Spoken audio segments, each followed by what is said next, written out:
Dall'interpretazione di Max Planck dell'emissione della radiazione di corpo nero e dall'interpretazione di Albert Einstein dell'effetto fotoelettrico si deduce il dualismo onda-corpuscolo per la luce, ossia la luce può comportarsi come onda o come particella a seconda della situazione considerata.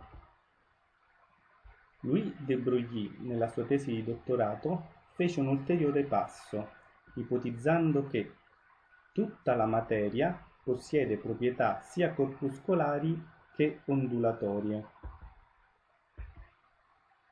Una particella di massa m e velocità v si comporta come un'onda la cui lunghezza d'onda è data dalla formula lambda uguale h fratto mv, dove h è detta costante di Planck e vale 6,6 per 10 alla meno 34 joule per secondo.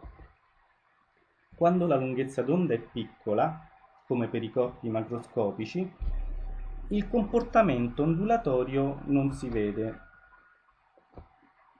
Adesso andiamo a vedere alcune riflessioni di de Broglie. La necessità di ammettere per la luce due teorie in contraddizione tra di loro, quella delle onde e quella delle particelle, e l'impossibilità di capire perché, tra gli infiniti modi che un elettrone dovrebbe poter compiere nell'atomo secondo i concetti classici, solo alcuni sono possibili. Questi erano gli enigmi che si ponevano ai fisici all'epoca in cui io ripresi i miei studi di fisica teorica. La determinazione dei moti stabili degli elettroni nell'atomo fa intervenire numeri interi e fino ad allora gli unici fenomeni che coinvolgessero numeri interi in fisica erano quelli di interferenza e vibrazioni proprie. Ciò mi suggerì l'idea che neppure gli elettroni potessero essere rappresentati come semplici corpuscoli, ma che si dovesse attribuire anche a loro una qualche periodicità. Così arrivai alla seguente idea generale che ha indirizzato le mie ricerche. Sia per la materia che per le radiazioni, in particolare la luce, è necessario introdurre la nozione di corpuscolo e la nozione di onda allo stesso tempo.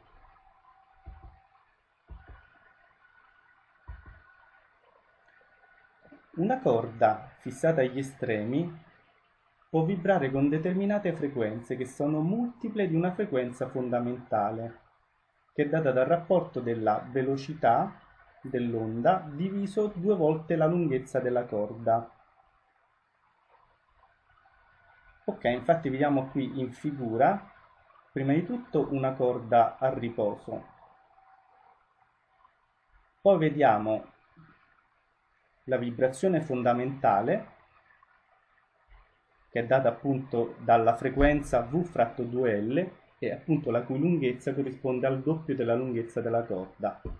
Poi subito sotto la seconda frequenza possibile, che ha frequenza doppia rispetto alla prima.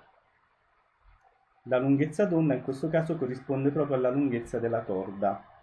E così via vediamo la terza vibrazione possibile e la quarta vibrazione possibile. Le frequenze, come vedete, sono quantizzate.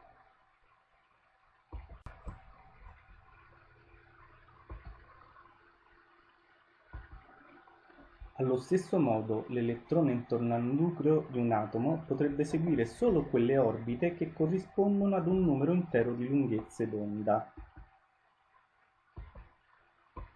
Ecco qui, vediamo infatti in questa formula la lunghezza della circonferenza è stata posta uguale a un numero intero per la lunghezza dell'onda.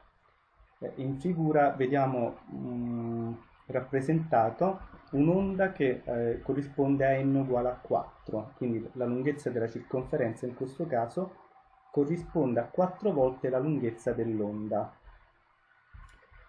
Allora, vediamo in quest'altra formula, appunto, siccome lambda uguale h fratto mv, moltiplicando per mv entrambi i membri, otteniamo mvr uguale a n per h tagliato, dove h tagliato è la costante di Planck diviso 2π greco. Ecco, questa relazione qui corrisponde alla regola di quantizzazione di Bohr. Adesso vediamo nel dettaglio l'esperimento della doppia fenditura. Questo esperimento, più di ogni altro, mette in luce la doppia natura della materia, ondulatoria e corpuscolare. Richard Feynman era solito ripetere che questo esperimento rappresenta la chiave per la comprensione della meccanica quantistica.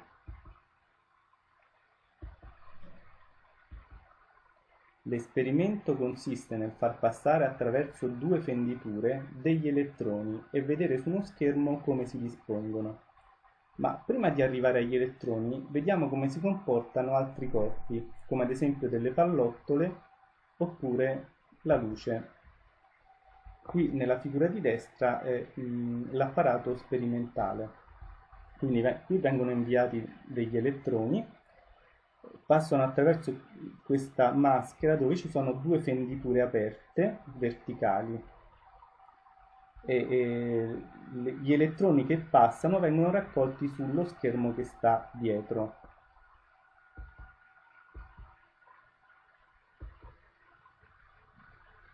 Proviamo prima di tutto a sparare dei proiettili. Se teniamo aperta soltanto la fenditura 1, avremo sullo schermo la figura fucsia, dove +1 rappresenta la probabilità di trovare un proiettile in una determinata posizione dello schermo. Quindi vengono sparati dei proiettili che passano attraverso questa fenditura, alcuni andranno in linea retta e giungeranno direttamente allo schermo, altri invece verranno deviati dal bordo della fenditura e quindi avremo un accumulo massimo di pallottole più o meno in questa regione qui, dove vediamo appunto la probabilità massima.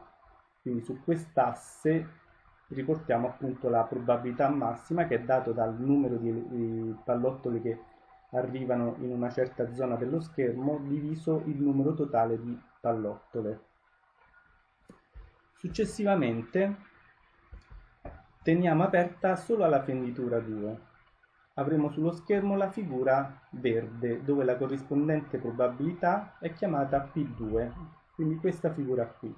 Quindi avremo la massima probabilità intorno a questa zona qui. Se teniamo aperte entrambe le fenditure, avremo sullo schermo la figura blu e la probabilità di trovare un proiettile, P totale, è la somma delle probabilità P1 più P2, come ci aspettiamo che sia. Proviamo adesso a inviare della luce. Questo è il famoso esperimento di Young, eseguito nel 1801, un secolo prima della nascita della meccanica quantistica. Se teniamo aperta la fenditura 1 sullo schermo, apparirà della luce di intensità I1, riportata qui. Se teniamo aperta la sola fenditura 2, sullo schermo apparirà della luce di intensità I2, questa qui. Se teniamo aperte entrambe le fenditure, apparirà della luce di intensità I1,2, come vediamo in questa figura, che non è data dalla somma di I1 più I2, perché in realtà sono le perturbazioni che si sommano, non l'intensità, che è data appunto dal quadrato della perturbazione, come vediamo in queste formule qui. Dobbiamo prima sommare la perturbazione che rappresenta l'onda e poi elevarla al quadrato.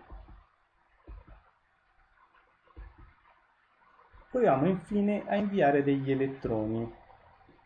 Teniamo aperto sempre prima soltanto la fenditura 1, avremo una probabilità P1, mostrata qui in figura. Teniamo aperta la sola fenditura 2, abbiamo la probabilità P2 e adesso apriamo entrambe le fenditure. La probabilità di trovare un elettrone P1, 2 è diversa dalla somma delle probabilità P1 più P2.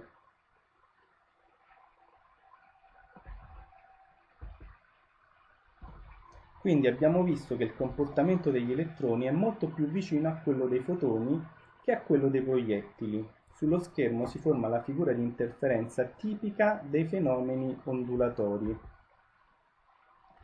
Possiamo pensare che gli elettroni che escono dalla prima fenditura interferiscano in qualche modo con quelli che escono dalla seconda, ma ci chiediamo, cosa succede se mandiamo gli elettroni uno alla volta tenendo aperte le due fenditure?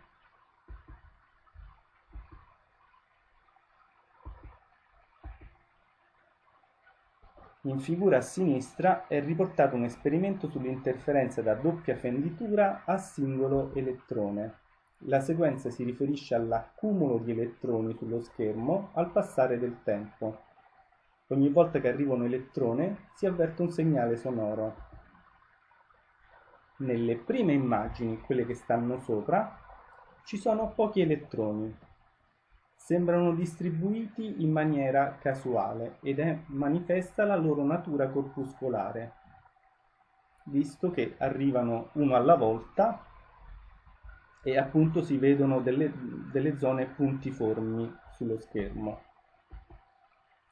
Ma se andiamo a vedere le ultime due immagini in cui sono stati accumulati un grande numero di elettroni, riemerge la tipica figura di interferenza. Vediamo qui delle fasce chiare alternate a delle fasce più scure. Le fasce chiare è dove appunto la probabilità è più alta, le fasce scure dove, le zone dove la probabilità è più bassa.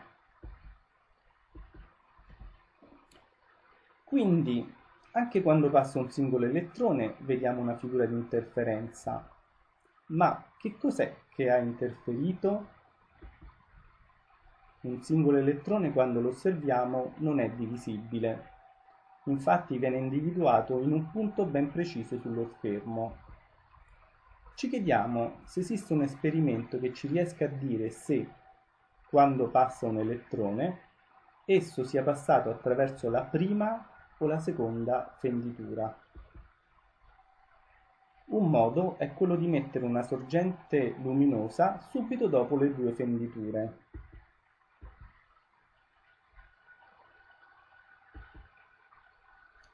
Se illuminiamo gli elettroni con una luce con sufficiente frequenza F e quindi con sufficiente energia, ad esempio luce blu, visto che il colore della luce è legato alla frequenza, e appunto la luce blu rispetto alla luce visibile è la luce che ha una frequenza maggiore, riusciamo a vedere da quale fenditura passa l'elettrone, ma distruggiamo la figura di interferenza. Se diminuiamo la frequenza, ad esempio illuminiamo con luce rossa, che corrisponde a una frequenza minore, la figura di interferenza viene ripristinata, ma non riusciamo a stabilire da quale fenditura è passato l'elettrone. Continuiamo a vedere un bagliore ogni volta che passa un elettrone, ma questo bagliore è diffuso e non ha la risoluzione per dirci da quale fenditura è passato l'elettrone. Una frequenza più piccola, infatti, corrisponde ad una lunghezza d'onda più grande e quindi ad una minor risoluzione dell'immagine. Nella figura appunto abbiamo com'è la figura di interferenza quando l'elettrone o gli elettroni sono illuminati con una figura, con una luce di frequenza alta, e quindi vediamo che si distrugge la figura di interferenza.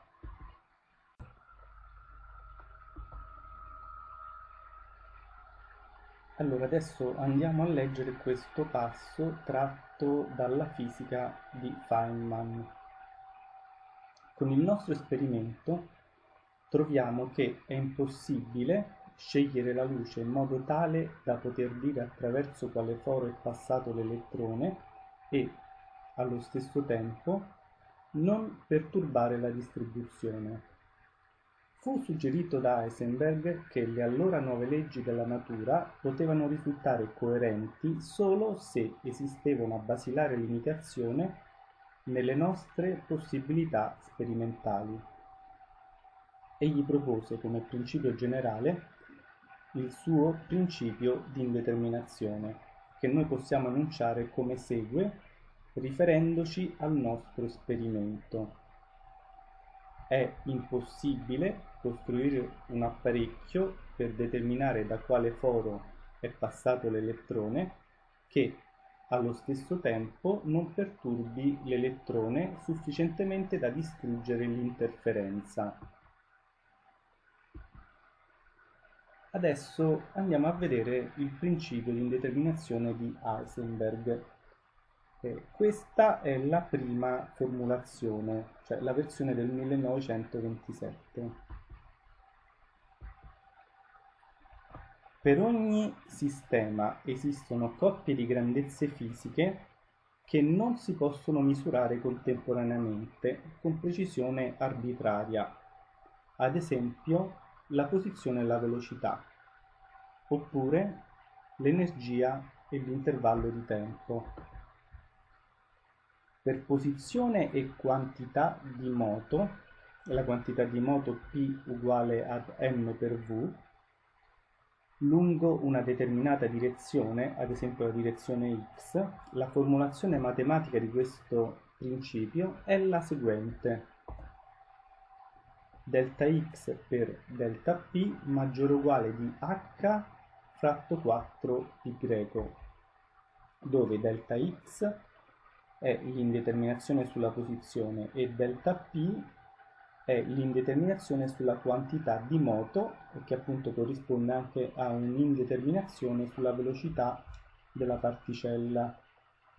Allora, adesso andiamo a vedere invece la seconda formulazione del principio di indeterminazione di Heisenberg, versione del 1929. Per ogni sistema esistono coppie di grandezze che non possiedono contemporaneamente valori definiti.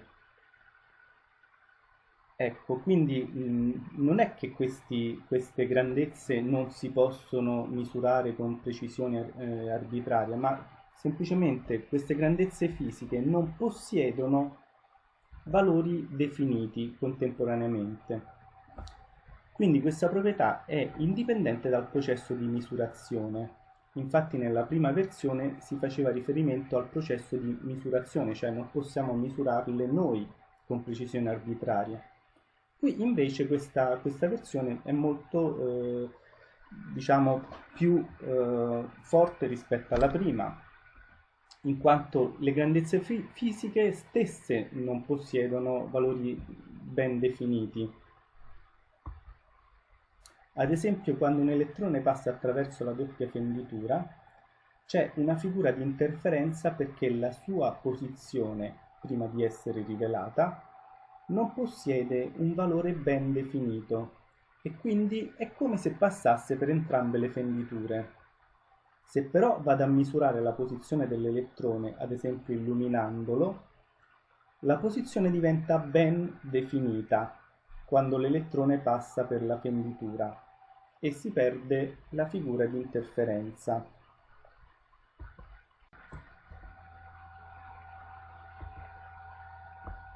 Per tener conto degli effetti di interferenza, una particella in meccanica quantistica è rappresentata da una funzione d'onda.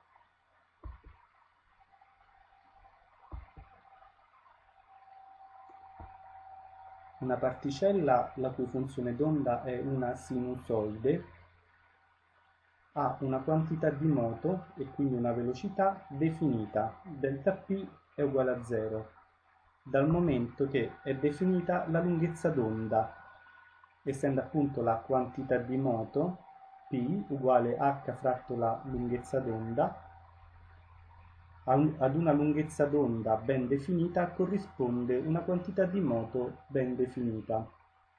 Però in tal caso non è definita la posizione, la particella può stare in qualsiasi punto lungo quest'asse e abbiamo che delta x in questo caso è infinito.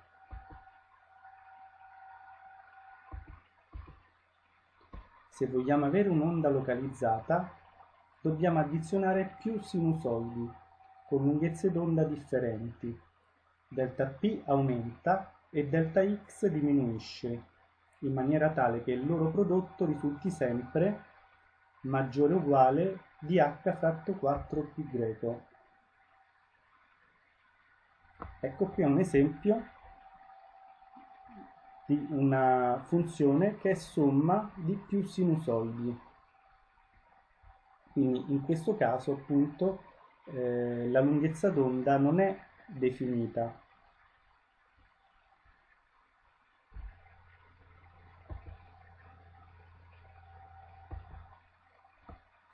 Anche in fisica classica abbiamo lo stesso principio nei fenomeni ondulatori. Ad esempio, il pizzicato fatto con il violino è un suono che dura per un tempo molto breve e per questo è la sovrapposizione di onde con molte frequenze. È più difficile individuare la nota suonata rispetto ad un suono lungo generato con l'arco. In natura, inoltre, non esiste luce perfettamente monocromatica. Una luce cosiddetta monocromatica è caratterizzata da una distribuzione di intensità luminosa I in funzione di lambda con andamento approssimativamente gaussiano e avente quindi una larghezza finita. In generale, nella fisica classica ondulatoria vale la relazione ΔF per ΔT circa uguale a 1, da cui moltiplicando per la costante di Planck otteniamo la formula che sta qui sotto, ed essendo l'energia meccanica quantistica data dalla formula E uguale H per F, otteniamo la seguente espressione che corrisponde ad un'altra formulazione del principio di indeterminazione di Heisenberg, che coinvolge appunto l'indeterminazione sull'energia e sull'intervallo di tempo. Ad esempio, in ottica ΔF rappresenta la larghezza di banda spettrale e ΔT il tempo di coerenza.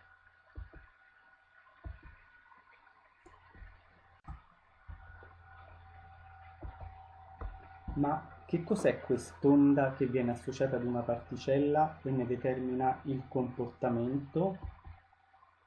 La funzione d'onda, che in realtà è una funzione a valori complessi, rappresenta l'ampiezza di probabilità della particella ed è determinata da un'equazione chiamata equazione di Schrödinger.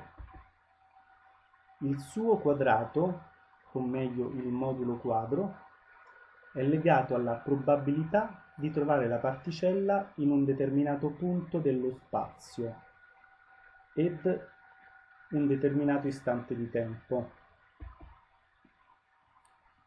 Il fatto molto singolare è che la funzione d'onda non è in alcun modo osservabile e quindi misurabile. Tutte le grandezze osservabili, però, come posizione, velocità, momento angolare, eccetera, possono essere calcolate come valori medi dalla funzione d'onda. La funzione d'onda è indispensabile per spiegare il comportamento delle particelle elementari.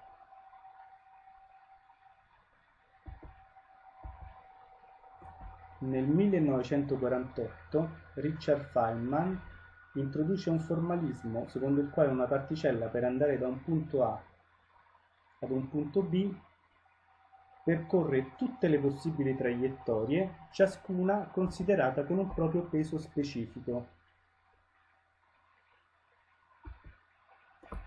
Questa teoria si chiama l'integrale sui cammini o somma sulle storie e rappresenta una formulazione alternativa ma equivalente della meccanica quantistica.